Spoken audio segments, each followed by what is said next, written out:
"This is my son, who I love. With him I am well pleased."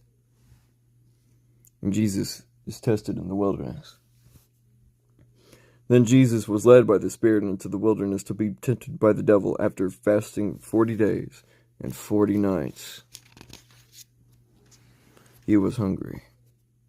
The tempter came to him and said, "If you are the Son of God, tell these stones to become bread." And Jesus answered, "It is written, man shall not live on bread alone, but on every word that comes from the mouth of God." Then the devil took him to the holy city and had him stand on the highest point of the temple.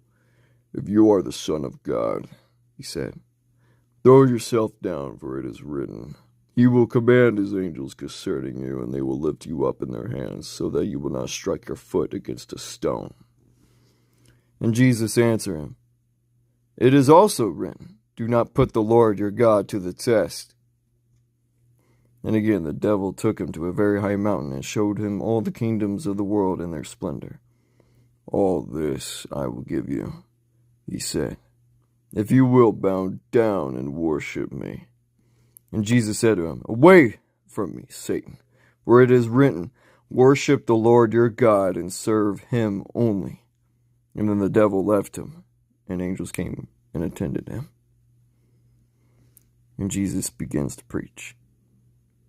When Jesus heard that John had been put in prison, he withdrew to Galilee. Leaving Nazareth, he went and lived in Capernaum, which was by the lake in the area of Zebulun and Naphtali, to fulfill what was said for the prophet Isaiah. Land of Zebulun and the land of Naphtali, the way of the sea beyond the Jordan, and Galilee of the Gentiles, the people living in darkness have seen a great light. On those living in the land of the shadow of death, a light has dawned.